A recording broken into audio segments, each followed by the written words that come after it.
Time's up, Admiral. Here it comes. Chevron 1, encoded. For my ally is the Force, and the powerful ally it is. Life creates it, makes it grow. You failed, Your Highness. I am a Jedi, like my father before me.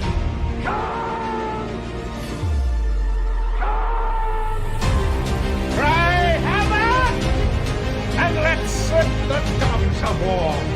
Chevron 2 encoded. Conan, what is best in life? Crush your enemies, see them driven before you, to hear the lamentation of your women. It's all in the reflexes. I'll also say that you're heavy into martial arts, Tai Chi and all that killer stuff. I suppose we have to register you as a lethal weapon. Chevron 3 encoded. And somebody ought to belt you in the mouth. But I won't. I won't. The hell I will. Chevron 4 encoded. Do you expect me to talk? No, Mr. Bond, I expect you to die. Chevron 5 encoded. You take the blue pill. The story ends. You wake up in your bed and believe whatever you want to. You take the red pill. You stay in Wonderland. And I show you how deep the rabbit hole goes. Chevron 6 encoded.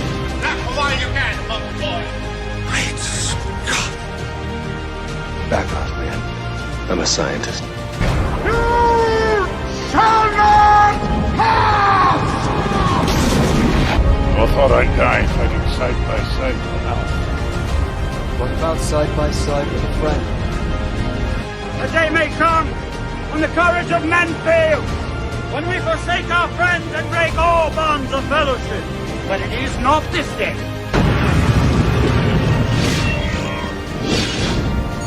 Chevron 7 is locked.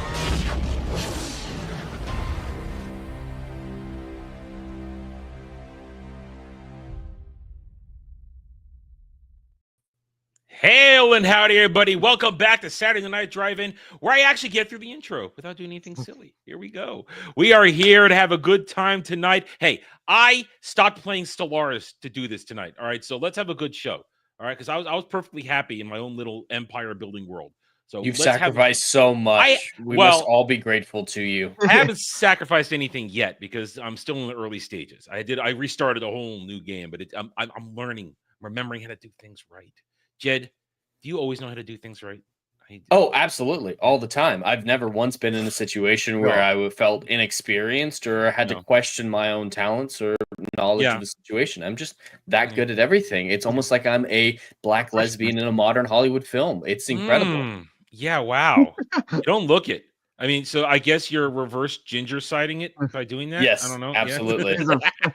Yeah. Oh, man. Yeah. So how you doing today? Oh, I'm doing great. I'm excited to talk about this film. It's a lot of fun, and I think we're going to have fun in the discussion tonight. It's not going to be one of those films that we get too deep into the conversation with, like we did with Lion in Winter or something like that, but it is absolutely a conversation I think we'll all enjoy. This it's not a deep movie. It's just a fun movie. No, absolutely. And 100%. And we are joined by my fellow citizen, Dom H. How you doing, Dom? Oh, I'm doing wonderful. You know, I've actually never seen this movie. I always seen scenes of this movie, but I never watched it fully. So I'm like, I gotta check this out. All right. Like, I watched it fully yesterday. I'm like, oh, the fucking movie is awesome. And I kind of watched it a little bit again today.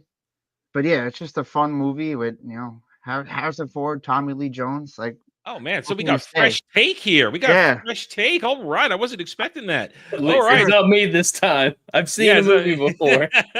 Yeah, I'm bad with some movies that I haven't seen. So I'm old, so I was there when it came out, based upon the TV show The Fugitive, which I've never watched, by the way. I've never seen the TV show, so I can't say I'm that old. Yeah, I was like 1 year old when this came out. Yeah, so it was. But I remember when this came out. This is, I think, the second movie I ever saw with Tommy Lee Jones in it. The first one was Under Siege with Steven Seagal. That was the first time I saw Tommy Lee Jones in anything. But this is what we call, at least what I call, a standard thriller. It's a standard thriller. It follows its procedure, the inciting incident, the in between where you're trying to figure out what's going on, and then a rush to the conclusion. And what this movie does successfully is that, honestly, I'll start. The casting was good. You can't go wrong with early 90s Harrison Ford. I mean, he was at the top of his game. And Tommy Lee Jones just steals every scene in this movie he's in.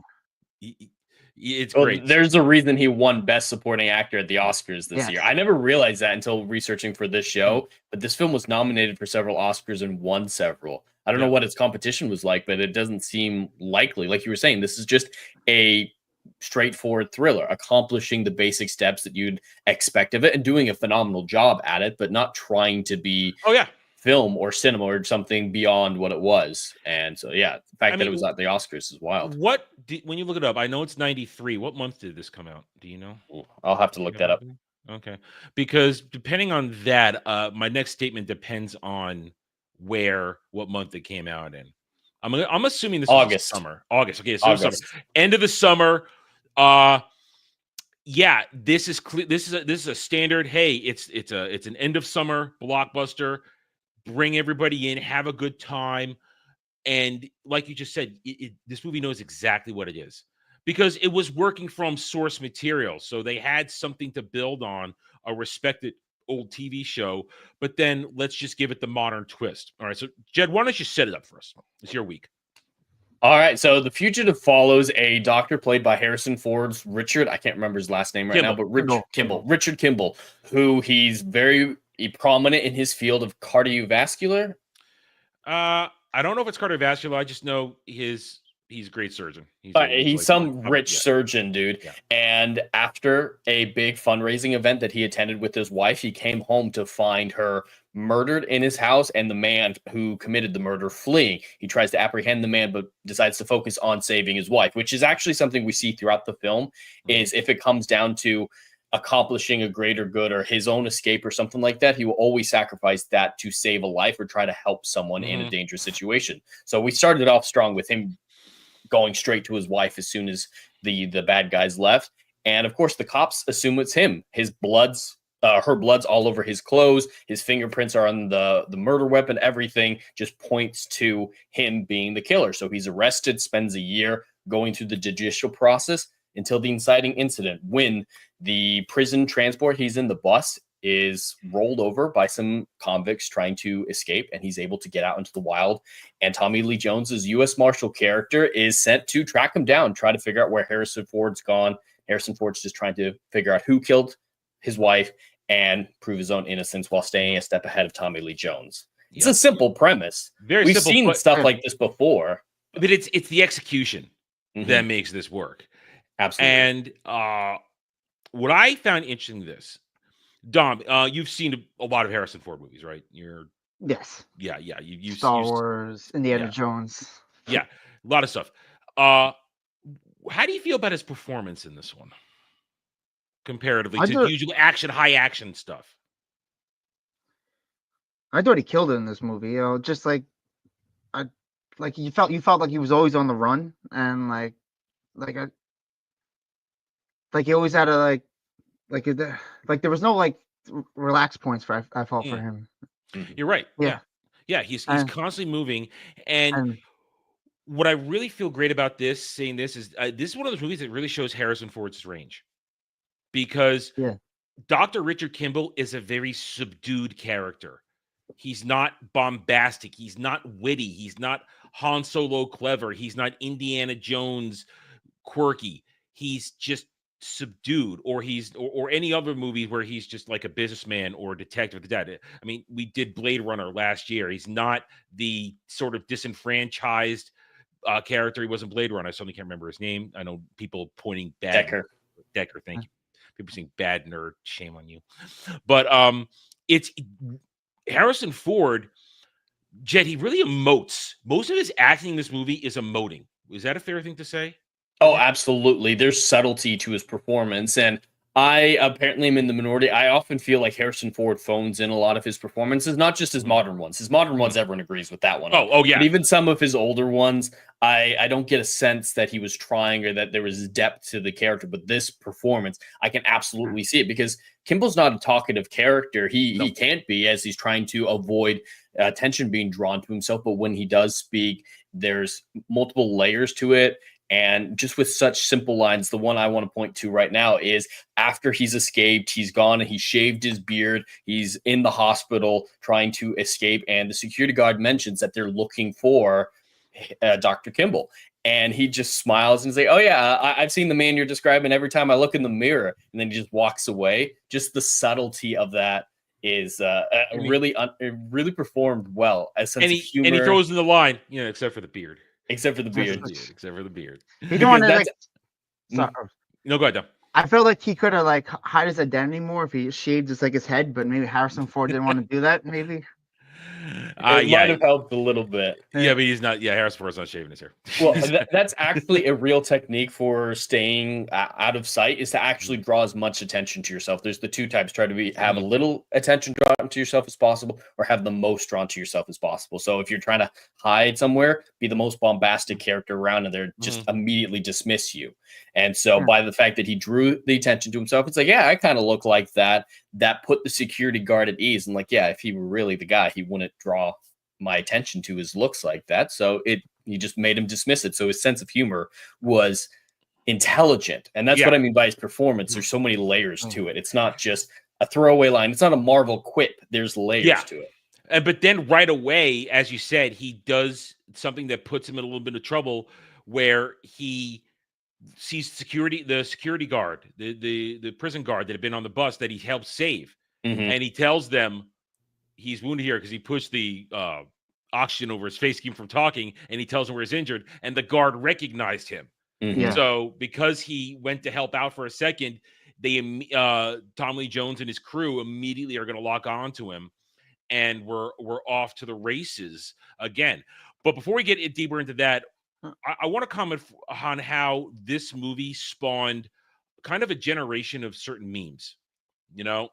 The I didn't kill my wife, a one-armed man did it.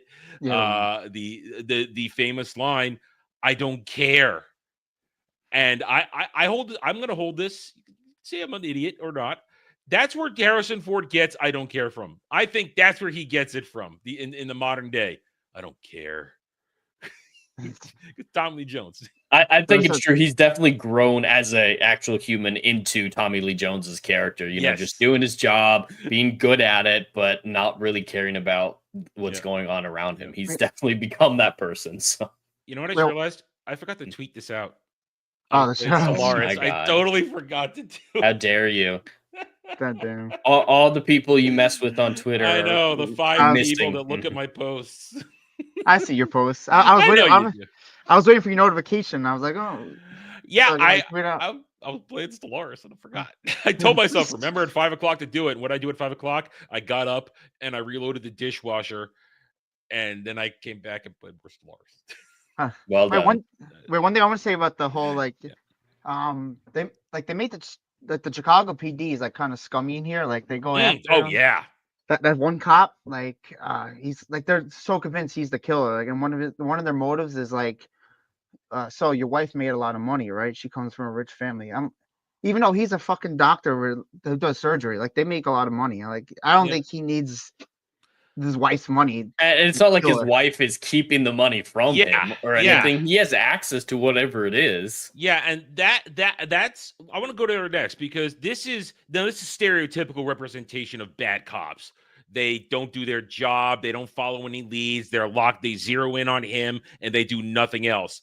And it's just that goes later on to the comparison of when he actually digs into it and he finds it. And then at the same time, the marshals are forced to do something that's not part of their purview. They're not investigators. They're hunters and protectors. The Marshal Service either hunts down fugitives or they deal with witness protection. That's their job.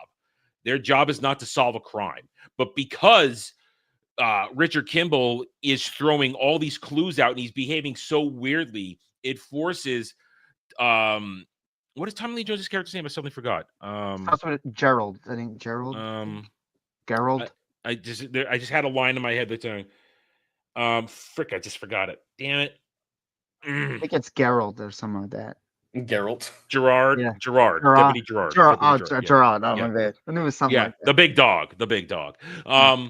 He's forced to now put aside his instincts as the basically hunter, and as a good man who cannot stand by and let a bad thing happen, he's forced to investigate it. And it's a very interesting dichotomy of the two sides working from different angles and always coming to those same conclusions, because I love it when we get to all right, no, I don't want to jump ahead because we're kind of going chronological, so I'll stick with that. I don't want to jump ahead. We're going to. So he gets out of the hospital, gets in the ambulance, and goes on the chase, and everybody's shutting down, and it eventually leads to the famous dam scene, because that's part of the famous scenes, part of the memes, and they're hunting him down, and Tommy Lee Jones chases him down the corridor, or sorry, not corridor, the tunnel, and he falls and loses his gun, and Kibble picks it up.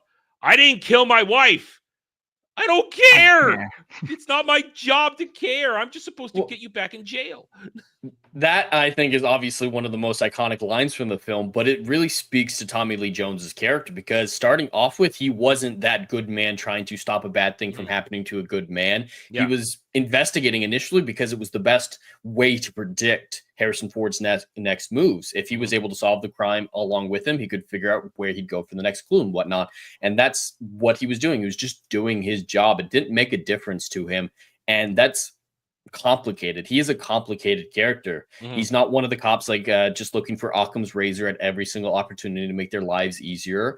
And he's not, doing the opposite of that, trying to see complexity in the world. He's just doing his job at the end of the day, and he's great at it. He's going to work his ass off for it and expect everyone around him to do the same.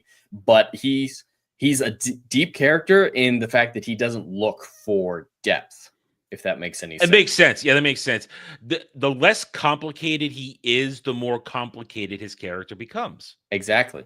Because he's forced to grow through the circumstances, and that's what we call good character development.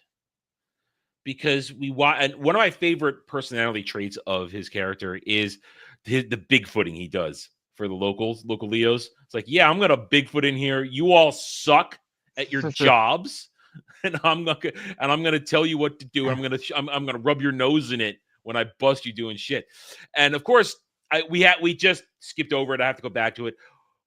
At the time, I think the most memeable thing from this movie, when he goes search every house, bathhouse, outhouse. That is the line that is carried on for the decades from this movie, and that spawned that became zeitgeist after that. And his delivery, just that Tommy Lee Jones delivery, just not pausing. It's great. I love it. It's so good. All right, so we get to that after he does the swan dive off the. I do want to talk about that sequence a little bit more. Sure. I love the swan dive, obviously showing Richard's determination. I love the interaction with Tommy Lee Jones, because that's the first time that they interact. They only interact, I think, 3 scenes in the entire movie. 2.5 with the car scene. I was gonna say 2.5 when he gets busted at the local prison when he goes to visit the prisoner who has one arm, and they just see each other. Calls down the stairs, right? Richard. Yeah. Briefly sees him there, but this is their big interaction. So we obviously get a lot of character work. I do have some issues with the geography of this scene. Like, why in the world is there a tunnel going through a dam? That's not a thing. And then when they go down into the sewers, I don't know engineering. There's light coming in. Like when Tommy Lee Jones climbs into the sewer, there's just random lights from outside, like holes up to the sky. If they're in the middle of the dam, as is portrayed, those are going up a good 40 feet to get sunlight, and that sunlight has to be high noon. Damn it, Jed! Don't poke holes in the scene because of lighting. Just the tunnel with the lights, with the dam being right there, with that spillway being so empty, the tunnels. I've never heard of a street sewer system feeding into the spillway of a dam. I listen. That's I don't know. bizarre. I don't know. That's what I say. Just the geography of it just had me scratching my head of what the hell happened. I'm okay with the coincidence of them cornering him in a tunnel because it makes strategic sense to target the tunnel because it covers up a lot of his means of escape. So I'm okay with that. But the fact that the tunnel's connected to the sewer system like that it's connected to the dam, it's just a lot of series of coincidences. The C word. The C word. C word. Yeah. And surprisingly, though, this film doesn't have that many coincidences. I will have to give it credit for that. This is the big area where it does. But besides that, they're not suddenly losing their intelligence to let Harrison Ford escape in certain scenes. They're not magically, oh my God, there's a parachute sitting right here. Let me grab it. There's something just bizarre like that. And the only other big coincidence of the film, it's the reason I called it the inciting incident, is the bus crash.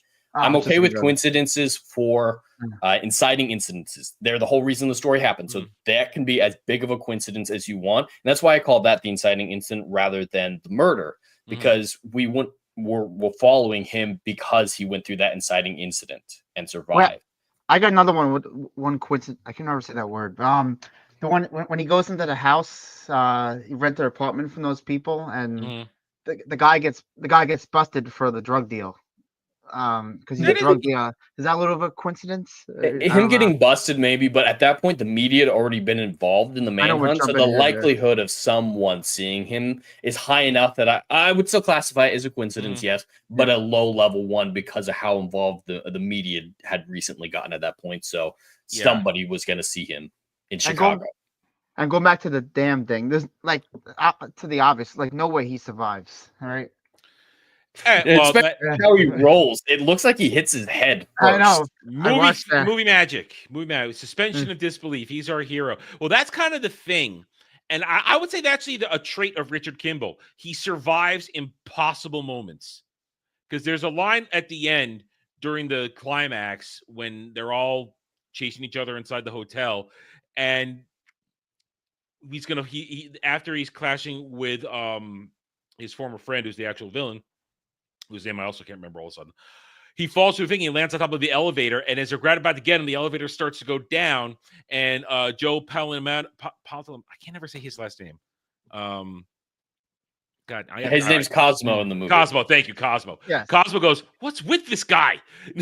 What's with this guy?" Because every time he won't ever give up. He just always. I would say the elevator would be a coincidence as well. Yeah, that's just that. I would say lucky. That's just lucky. I would think lucky rather coincidence. But all right, so the dam and the movie does something that I always like when they do it well. Good old-fashioned time skip. Good old-fashioned time skip where things are cooled down a little, a week or two, maybe 3 weeks passes, and Kimball goes underground as he heads back to Chicago. But then the movie tries to show you throw you a twist when we resume the story, and Tommy Lee Jones and his crew are hunting down the black dude who had escaped, who Be Good, Mr. Be Good. And that's a fascinating scene because it's also a great look into Tommy Lee Jones's character again when he saves his youngest deputy, his rookie, who's getting held hostage there. And he's like, "How you doing, kid?" He's like, I can't believe you shot him. I was right there. Why'd you do that? And I get a permanent hearing damage. And he says, walks in, it's like, "Can you hear me?" Like, yeah, I can hear. I don't negotiate. I think he says bargain. I'm not saying bargain. Bargain. Yeah, bargain. You're a bargain. I can. Yeah. You know what? Whenever I hear negotiate, I'm thinking of Fifth Element. That's my problem. It's need to negotiate. That's my problem. I know I'm thinking negotiate. I know exactly why. But I do not bargain. And it's just no nonsense. No nonsense. Because that's a balls to the wall move. Just to shoot that dude. Oh yeah. And here's what I like though. There's still a little bit of dry comedy with the screaming woman. It's just stop. Like, shut up. Shut up. And she's just screaming for no reason at that point. No one's threatening her. She's going, Stop it. Well, I love that moment when he kills the black dude too, because in comparison to a later scene when Harrison Ford is escaping the county lockup, and Tommy Lee Jones takes kill shots when he shoots him through the glass. Those are kill shots. That was a double tap right to the hesitating. head, man. That was a double He's tap. going for him. Yeah. Yeah, he has no qualms about killing the people he's going after. It's just his job. And at that point, he's kind of suspicious that Harrison Ford might be innocent, and he doesn't care. But he's also pissed off. Yeah, because that I actually really always love that scene because it goes Kimbo, and he says, "Don't do it," and he stops on the door, and his leg is caught, and the camera angle through the door and of Tommy Lee Jones's face, it's a really great shot as he just makes a look of "Don't do it, I'm gonna do it," and then does the double tap, and then it cuts to Harrison Ford. You see the bullet holes, and then the blur changes, the camera shifts, the focus changes. Thank you, focus. That's the word I was looking for. Focus changes, and Harris was just like, gets out. The cinematography in this film is fantastic because that's character work through camera work. Yeah, that's when you know you're a good cinematographer, so you can give us character development through that. So we get to the time skip, and they get a lead on Kimball because he calls his lawyer for whatever reason, For money. For information and money. And then he tells him, "I'm in St. Louis," but everybody hears the elevated train, and they kind of work it out. And there's a little more comedy. I want to hear what an elevated train sounds like. And at this point, I would trust Tommy Lee Jones to be right. Like he says, never question the big dog. The big dog's always right. He's predicted so many insane things throughout this film and been right every time. If that man says it's an elevated train, it's an elevated train. That was right after they found out he was still alive from the the dome, because they so like because like he's like so motivated to find him. Everyone's like convinced like to give up. Oh, he's dead. Don't worry. He's fish food. And he's like, no, I want to find him. I want dogs. I want this. I want that. Yeah, like, we're not going to do this. That costs time to drain it. You got draining nets. Don't do it. It's your job. Like he was just and they're like, he's probably just dead. Well, that'll make him very easy to find. So it's a quick day's work if you're right. You're right, but he wants a body, and he wants concrete evidence, and he didn't give up. So the story resumes, and now this is I would say, to me, climax aside, I love it when a main character who's in this type of situation goes to put the puzzle together.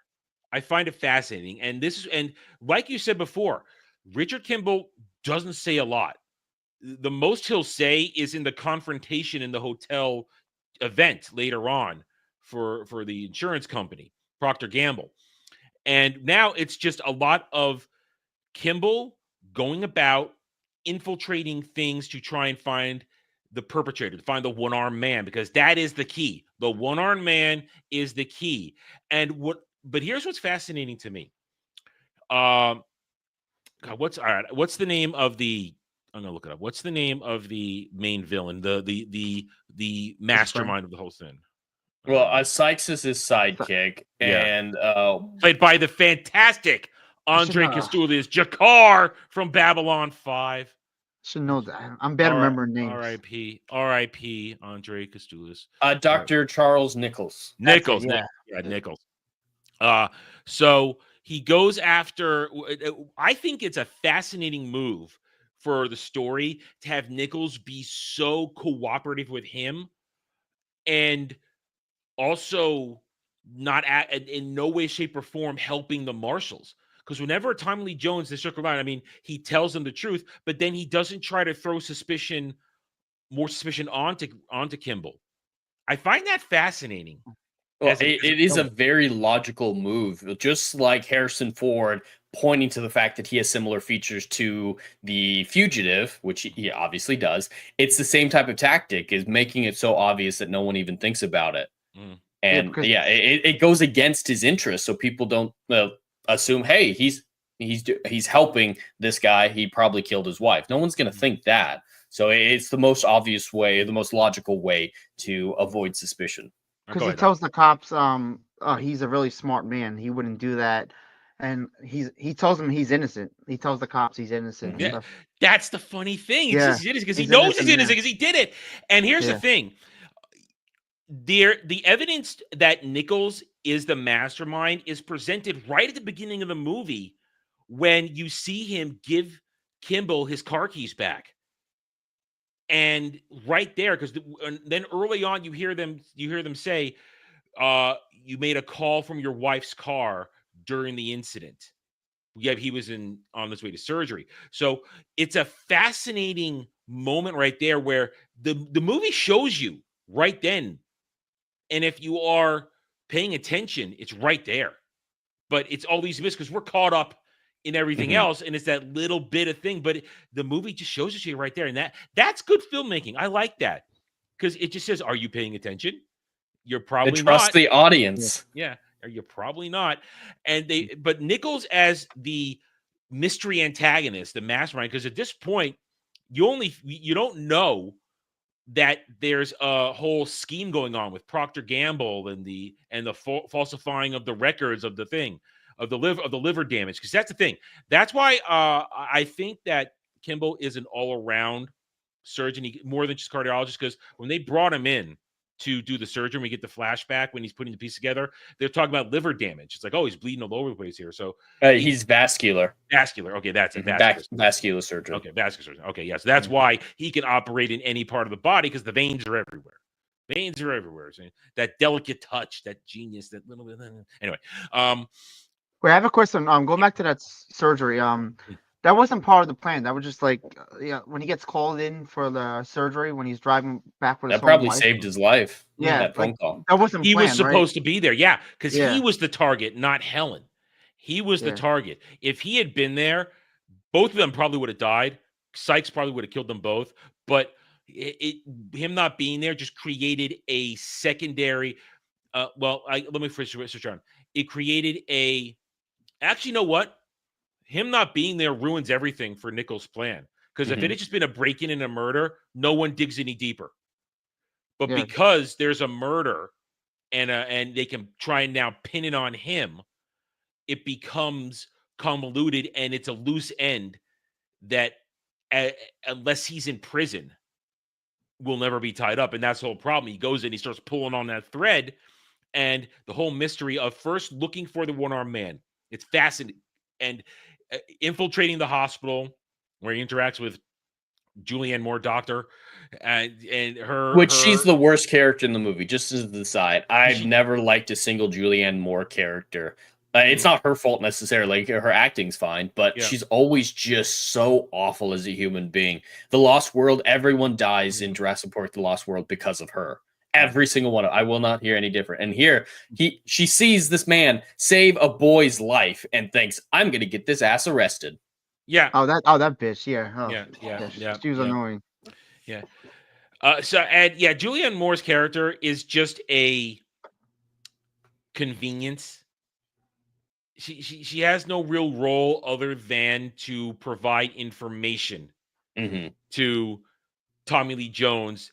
Why is Richard Kimball doing this? And that it's one of the it's an instance just to make Tommy Lee Jones think, okay, he stopped in the middle of all of this to save a kid. Yep. Something is now nothing's really adding up. Because that's what I think that's an inciting moment that makes him think about it. Because they're there, then him and Cosmo spot the amputee dude going to get a checkup at the prosthetics department. And suddenly now they all start coming at it from the same angle. And the fascinating thing now is that we get to the point where Kimball is going through the list of everybody. Now, he has also ditched his apartment, which gets busted around this time. And now he's on the hunt. He's zeroing in. And I really, that it is an amusing thing because it's some of the most talking he does through the movie when he's doing the fake phone calls, the cold calls to find it. And he's just adopting different personalities to try and find out where people are. And it leads him eventually, after, of course, getting nearly caught at the prison, which is a great moment. That's a great scene. We already described the between the shootout, but the way, and I know, Jed, I know you have to appreciate the way he escapes, just blending into the St. Patty Day crowd. Mm-hmm. It's nice and simple, and it's nothing extravagant. It's grabbing a hat and a jacket and turning around and then slipping away when he knows they've lost sight of him, because this is 1993. Surveillance wasn't what it is now in terms of eyes in the sky, cameras everywhere. If you lost sight of somebody in that kind of pursuit, especially in a parade crowd where there's people on the sidewalk and there's people in the street, never going to find him again. It is lucky that there was a parade there, but Richard Campbell always does the intelligent yet obvious thing in every situation. Like, that's the most obvious thing to do, is blend into the crowd. But it feels refreshing to see him have that level of intelligence. Yeah, and he doesn't overreact. He doesn't panic. He's just, and then he calmly slips away and he zeroes in on Sykes. And here's now where things get really interesting. And now we're in the third act now, I would say. This is where when he gets to Sykes, because he goes and breaks into Sykes' apartment. And I love it that he spots the undercover car watching Sykes' house. I love it that he spots it. And now, I guess they had a car there because they had the same list he did. They had the same list that he downloaded from the prosthetics department. And he breaks in, and we get the pieces completely start coming together, because he goes through the photos and he sees Procter Gamble and he sees the other doctor who had been falsifying the records in the picture. And now it's a brilliant moment. It's not so much an interaction scene because they're not on camera at the same time, but the characters interact when he calls in to let them know I'm here. And remember what I said to you in the tunnel. And that's a great moment too, where they're all relaxing in there, they're all chilling out, they're all doing, and then suddenly they're like, oh, it's another fake Kimball, and then Tommy Joe's like, and they're recording, and then that it's a great shift in Jed. Tonal shift is so important in a movie. Oh yes, absolutely. It's what makes you feel like you're involved. The tonal whiplash can take you out of the film entirely. Like, if you see a family just murdered and someone says, "Ooh, extra crispy," you're going to be confused about how you're supposed to feel about that. And this film, the blend between comedy and action is flawless. It all makes sense that you don't feel like you're confused about how you're supposed to feel or what the characters are feeling, or if someone's secretly a psychopath when they make a joke like that. Yes, there are examples of that in modern films. But yeah, tonal shift is an essential aspect of immersion. And in that moment, it's a perfect blend of casual on their side, but intensity on his, and it's a nice seamless transition to intensity for everybody. And they come over to Sykes' place, and then Sykes comes home, and I love the interaction in this scene. I love it when Sykes walks in and the marshals bring him in, and Tommy Joe's just sitting there. You had a break-in, Mr. Sykes. Delivery. You had a break-in, Mr. Sykes. And he says, have you ever met Dr. Kimball? No, I haven't. But I heard he's after a one-armed man. Does that mean I killed his wife? And everybody's just like, it's like, yes, you did. Because, of course, we saw him in the opening moments of the movie, so we know it's him at this point. But, and now we get a veteran character actor like Andre Kostulis, who is just fantastic. His presence seals the deal. This is a scummy son of a bitch, ex-cop, dirty piece of crap. Which now this is me thinking outside the box. There's no evidence whatsoever. I wouldn't be surprised if there had been if there were cutting room parts where he actually interacted with the cops on the case as an ex-cop and kind of threw suspicion off of himself or something. I don't know. I'm just thinking outside the box. I remember when I've seen this movie a million times, and it's my own copy, and I have it on here. I was playing Stellaris at the same time. Yes, more Stellaris. But I do stop, and I'll turn and I'll watch. And for when we do the show, I will watch something a little more critically than I normally do, instead of just turning my brain off and having a good time. And I just thought, wow, gee, I wonder if there's any sort of dirty cop connection there. If that was some sort of storyline left on the cutting room floor or a previous edit or something like that. I could 100% see it because the dedication that the detectives have in pointing at Campbell as the killer is throughout the film. Even by the end, they aren't convinced. They're just so adamant that they were right the first time around and seeing the worst in him that it might be partially covering their ass because they don't want to think that they messed up this badly. But it could have a corrupt cop connection. It doesn't feel forced. It's still headcanon, obviously. But How much headcanon? I'm just curious if there was a storyline that was left out in that, actually. It could 100% be integrated smoothly. You wouldn't have to do any huge leaps in logic. Yeah. No, I was thinking, you know, that one cop in the beginning when they interrogate him, is he bald? Like, he's like the old one or the mustache one? Which one? There's two of them. The older guy. Okay. Yeah, the one. Yeah, he's like so convinced, like he's the killer, Richard. I thought like he was going to be involved somehow, like watching the movie. That's what I'm saying. It feels like there could have been a worse bad cop storyline in here when you find out that Sykes is an ex-cop who retired with meritorious service awards and stuff like that, and then went into private security and easily, because if he is being corrupted by Big Pharma, which is what not Devlin, I've been saying Procter Gamble. I meant Devlin McGregor. Procter Gamble's a real company. Devlin McGregor. Nobody corrected me. Nobody corrected me. Devlin My McGregor. first time on the show. Procter Gamble. Devlin McGregor. Devlin McGregor is Big Pharma. So if he goes to work with Big Pharma, and between him and Nichols, or he's going to that easily become basically a contract killer, a murder for hire. He was clearly a corrupt cop. Oh yeah, he was probably on the take. Yeah, you got to ease yourself into breaking in and murdering women. Like, that's not step one. That's step 102. You were doing some. He was doing some bad shit while he was on the job, most likely. So, but we bring in Andres Kastoulis, who is usually a bad guy in his roles, so he knows how to do it. You immediately feel the scummy, and it sells it, and that's why I go back to the casting of this movie is fantastic, perfect casting. So now the pieces are coming into play, and Kimball, he has to go to the hospital to see his old friends, who we've already seen in the interview clips, this and that. So it's not, they're all clearly ready to help him.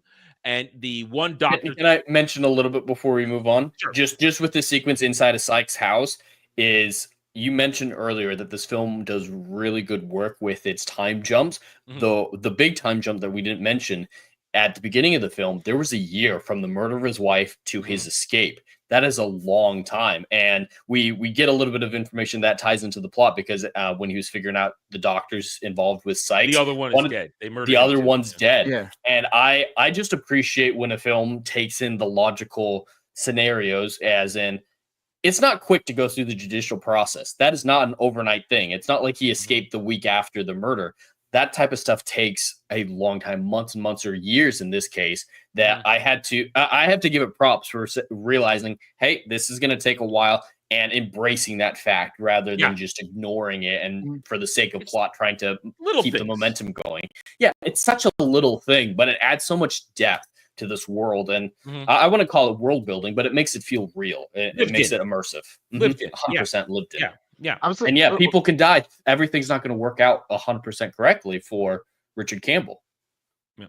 Go ahead, Dom. That other doctor, like, are we supposed to believe that like they had him killed too? Yes. Or like he he was flat. Oh, they killed him. Yeah. They murdered him because he was a weak link. Because he said he died in a car accident, right? A car accident. He was run off the road. Yeah, he was run off the road. Because this is the thing. If Kimball had been murdered like the plan was supposed to, he wouldn't have died, because Kimball is the one that found he was the one that realized there was a problem with the samples. He was the one asking for us to get this stuff checked. And Lentz is the one that was switching them out so that whenever the liver samples and all this stuff came back, it showed it to be normal. So if Richard had been murdered, he's fine. But because he was not only just convicted, but then escaped, they killed him because he's a weak link, because he's the one that can say if anybody would get caught, he's the one that would flip for a deal, because he was just falsifying records. He didn't commit murder. He wasn't part of the murder plot. He was just basically doing fraud. That would count as fraud, wouldn't it? Fraud. Yeah, that would be fraud. Yeah. So that's a white collar crime. That's not a felony. Everybody else involved, from Nichols all the way down to Sykes, because of the damage involved, that would still be a felony. All right, you know what I mean, though. You know what I mean. Yeah. It's not death penalty. It's more like embezzlement. Like, yeah. I think it's a great term. You know what I mean? Crime. I've seen enough television, and I got it wrong. I admit it. Shut up. Moving on. But he was not a part of the murder plot.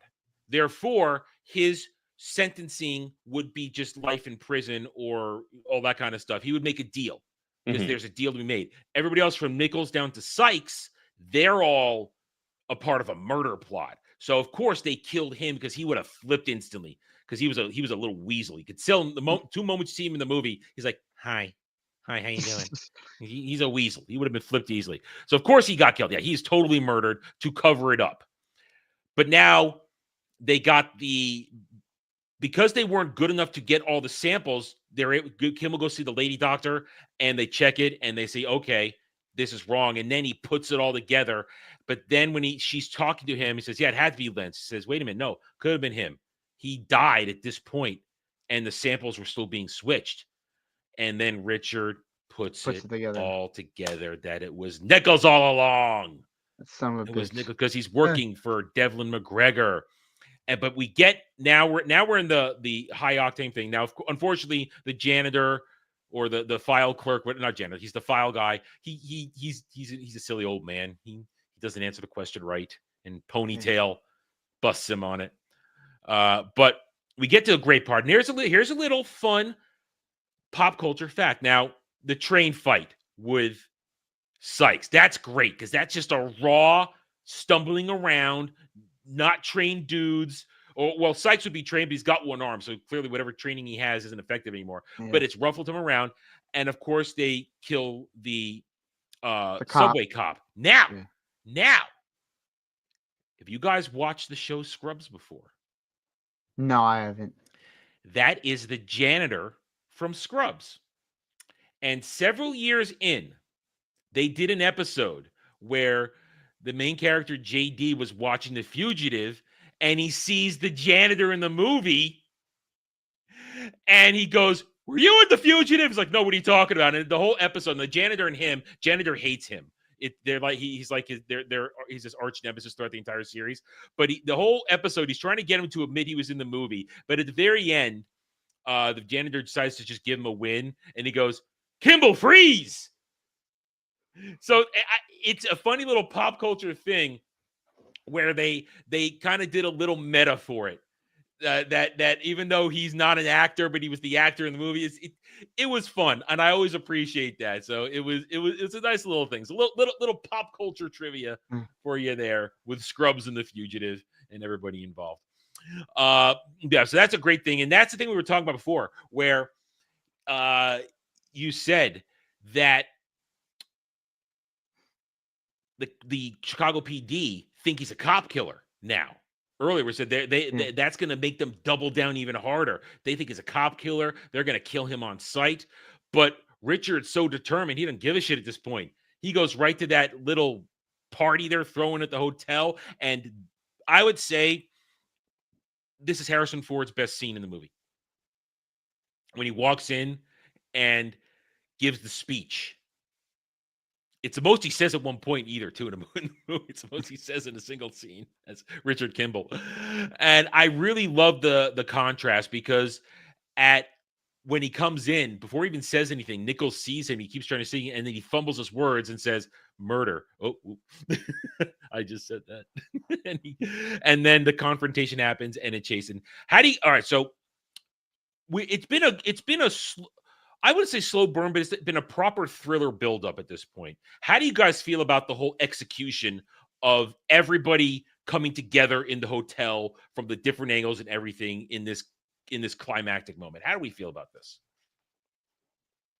What do you mean? Like just that everyone the whole sequence of events. The sequence of events, the fight, the chase, the cat and mouse, the interplay, even the great Tommy Lee Jones. Tell him to get those copters out of there. Why? I don't want to get shot. But you asking like it. Go You ahead, asking like it makes sense and stuff like. Well, I mean, how do you feel? Are you pulled in this point? Are you wrapped with attention? Yeah. Does everything feel like it's properly coming into place here? Yeah. I mean, how do we feel about it? Yeah, 100%. Everything is framed very well. We know why everyone's here, and the tension's there, and it's realistic. Like you were saying with the train fight, no one here suddenly becomes an expert martial artist or anything like that. Everyone is reacting to the situations around them, and it's such subtle acting. Like with what's his bucket, the bad guy, Dr. Nichols. Nichols, as he's going through this, he realizes that it's done. He's caught. They know he's the bad guy now, and you can see it on his face as he transitions in the laundry sequence to realize, I have to fight these U.S. Marshals. I have to sneak out of here. I have to kill them.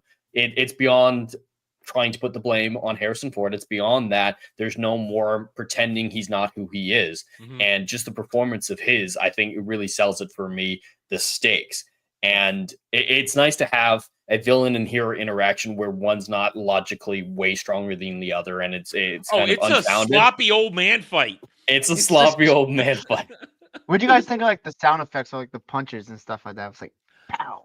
That's just classic movie stuff. Yeah, sound effects. Yeah, I didn't mind resisting. Yeah, it's fine. I tune that shit out. That's decades of listening to that stuff. That's not bad. But I love the fact that, like Jed said, it's not heavily choreographed. It's haymakers. It's struggling. There's battle damage. There's a lot of battle damage. A lot of battle damage. When they get hit, there's real pain because these are not guys who are built for fighting. And it's great. And what I love is once Tommy Lee Jones is in there, and they're in the laundry room. They got it all. Everybody's in the same spot. And Dr. Richard Kimball, I know you didn't kill your wife. And he lays it all out. And to Jed's point, Nichols knows there's no way out. He's done. But he is so, I think, broken at that point in terms of his own reality. He's ready to kill Tommy Lee Jones. Because he takes out Cosmo with that. Why is there that beam that's hanging there? I don't know what that has to do with laundry. Yeah, that's one of the few things I question. What is there a hanging beam doing there in a laundry room? I don't know. I've never done industrial laundry myself, but I don't think you need to carry bags of laundry like that. Yeah, I don't know. I mean, and Cosmo gets taken out. He gets his gun. What I find interesting, though, is the fact that Kimball saves Gerard. And I find that a fascinating way to end it. Because you don't expect it. And I don't know how to put it, other than you just don't expect it. It's an unexpected final moment. I love that moment as well because it's consistent character development for him. Yes, in the fight with Nichols, he kind of went a little hard on that fight, especially on the glass ceiling right before the elevator. Yeah. But when it came down to it, he's still a doctor. He's still not going to kill. And he could have taken the chance. Yeah, he goes for the kneecap blow. He doesn't try to bash in his brains or anything. And he's willing to put himself in danger of capture to save Tommy Lee Jones's life. He's always a doctor throughout this. Yep. Any chance he has to save a life, he takes advantage of that, regardless of the personal sacrifices that come to it. All the way from the beginning with letting the bad guy go to the bus crash. He's not even thinking about escape. He's 100%, like I believe wholeheartedly that he wasn't asking for the keys to his handcuffs to escape, that he just needed his hands free to help save this guy's life. And that was all that was on his mind. And that's so consistent throughout the film. There's no inconsistencies. There's no moments where you think, oh, he's changing, he's evolving, and then it doubles back on that for no reason whatsoever. He's always going to save a life at whatever personal cost. And that's the epitome of a good doctor. That's why he's not just some money grubbing doctor like the people at Big Pharma. That's what sets him apart. Yeah. And that's because he's uncorruptible. Incorruptible. Incorruptible. He's incorruptible. And you just said a point too. Go back to earlier points. He's always thinking. yes, he got the main vengeance on Sykes for the actual murder already, but he didn't kill him either because he needs it's the intelligence. He needs them all alive so that he can have his innocence proven without a shadow of a doubt. So he doesn't kill Sykes. He handcuffs him to the subway where he is then arrested, and he doesn't kill Nichols. Not only because he's a doctor, do no harm, but at the same time, he goes for me because Nichols needs to be alive because that's the complete reveal that he's not. It will keep him completely innocent. Yeah, it keeps him innocent, and there's almost certainly other people involved in this. People at the actual pharmaceutical company. Yeah, Devlin McGregor. And they won't get their comeuppance without his testimony, without Nichols' testimony. So there's more bad guys to catch. Yeah, and that's the intelligence of the character, and that is why Dr. Richard Kimball is, even though he's not a bombastic character, because he's a smart, well-layered character, it's simply you're rooting for him from moment one. And he never disappoints you because he, as Jed just said, he remains in character, the way he was developed. And it works, and it's great. And it's a happy ending. I mean, it's a bittersweet ending because his wife's not going to come back to life. No. We don't know what his future's going to be like. All we know is that he's going to get his life back.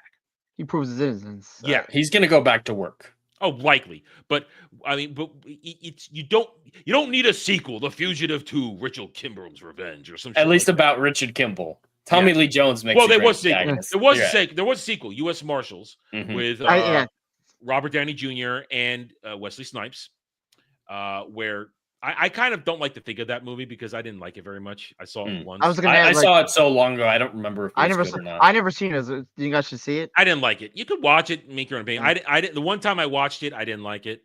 So I kind of just, The Fugitive exists by itself. But that's how successful this movie was. It spawned a sequel that nobody even considered thinking about because Sam Gerard, Tommy Lee Jones, is such a compelling character.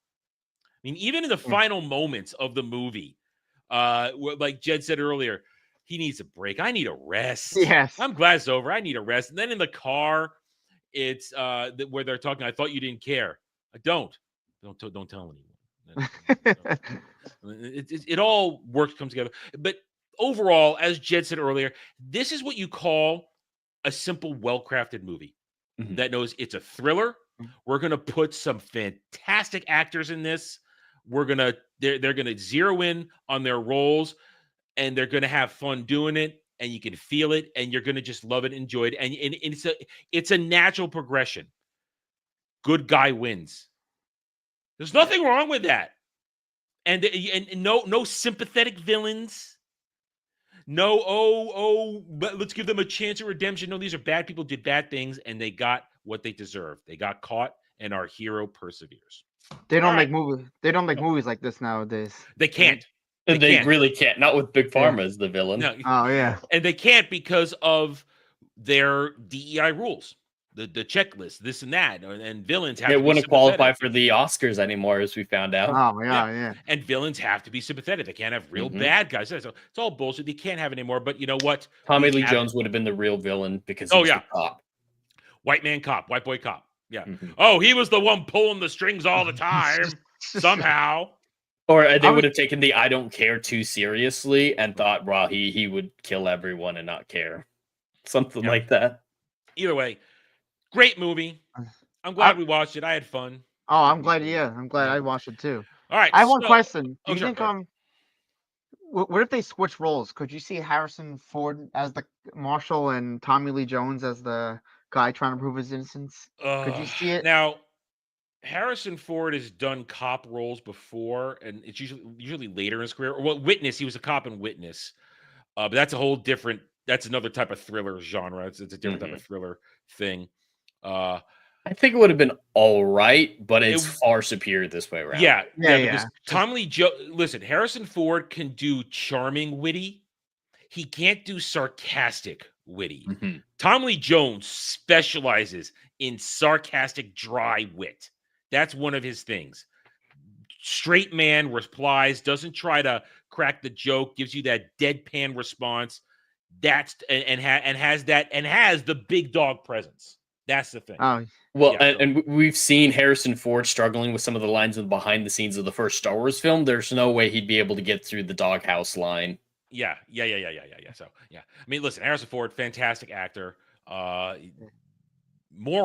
complete moron, but Yes. fantastic actor. And I always say, I don't dislike him as much as other current day Hollywood, because at this point he is a curmudgeon mercenary. Everything he does is for money. He holds equal contempt for everything, unless he's high.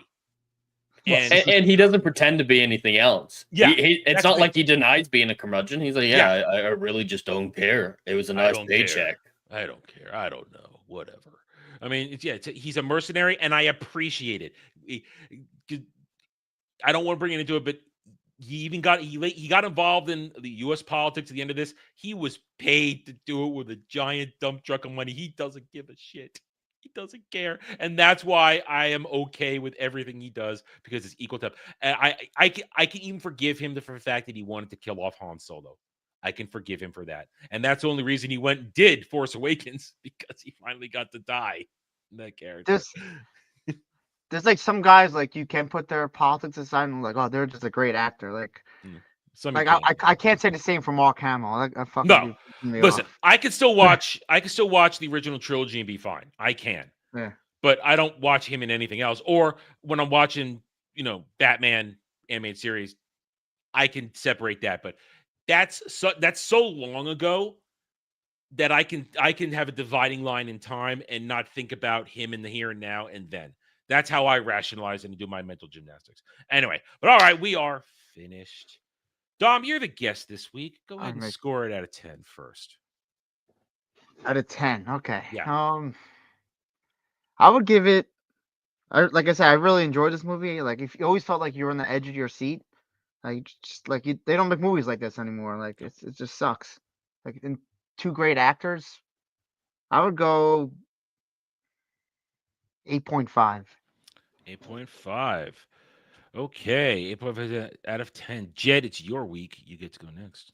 All right. Well, right before I do that, I want to mention one last thing that this film does very, very well. I think its exposition is handled extraordinarily well. 90% of the film, the exposition we get is through the investigation. We learn it, as Harrison Ford does, in logical ways, or Tommy Lee Jones. But the one instance of kind of traditional exposition, I think, is handled very well. The news position at the beginning. This isn't some event of he's on the run and he happens to turn on the news and find out something important. No, the reporters have gone to the house. He comes out of the house and they're recording that event while explaining that event. That is news position that makes sense and flows with the narrative. So I have to give it a lot of props for just handling exposition in an intelligent manner.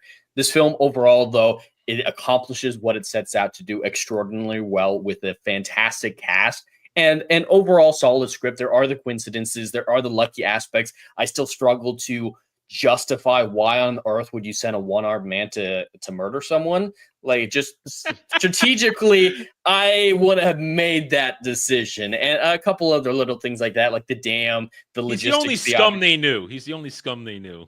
They are wealthy beyond belief. I'm sure they could find somebody else. But there's little things like that I think disrupt the objective score in me. Subjectively, 100%, this would be a 9 out of 10.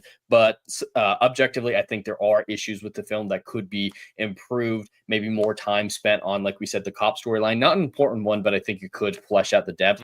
To the point, I'd give this a 7 out of 10. Okay. Pretty high. That's fair. That's fair for you. Yeah. For me, I really have no complaints about this movie.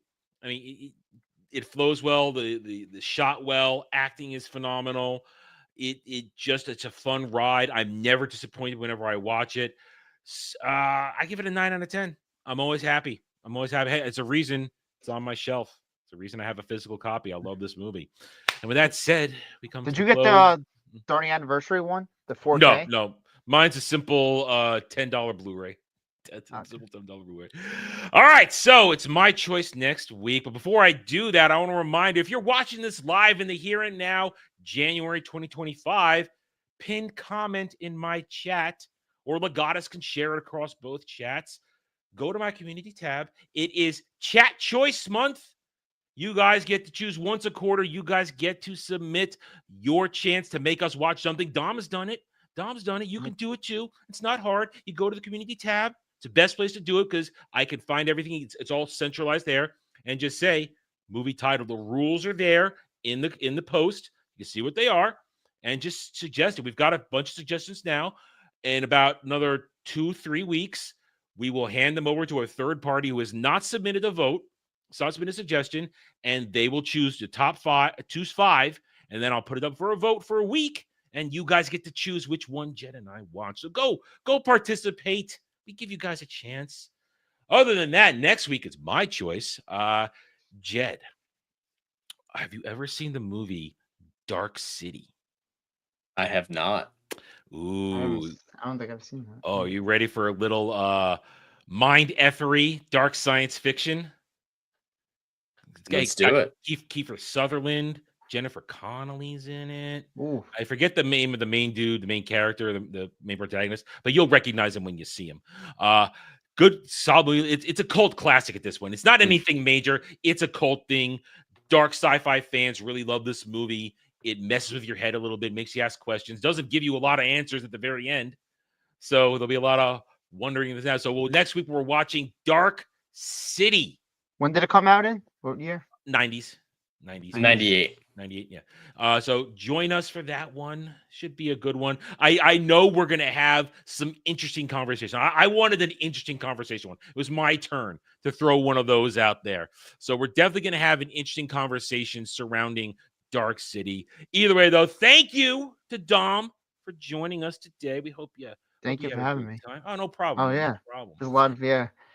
And when eventually we get around to Miracle, you've already put your name in the hat for that one. Yes, so we'll have you back I love for that movie. when we get around to Miracle. But either way, though, thanks to everybody for joining us this cold Saturday evening. Hope you had a good time. Hit those like buttons, subscribe. And if you are watching live right now, you're going to be directed over to the Among Us gaming stream, which starts in 2 hours. Where I'm gonna murder Dom at some point. Yeah, I'm sure he is. It's gonna happen. He loves to do that. Anyway, all right, everybody. Thanks for hanging out with us. We'll see you next time. Until then, take it easy, everybody. All right.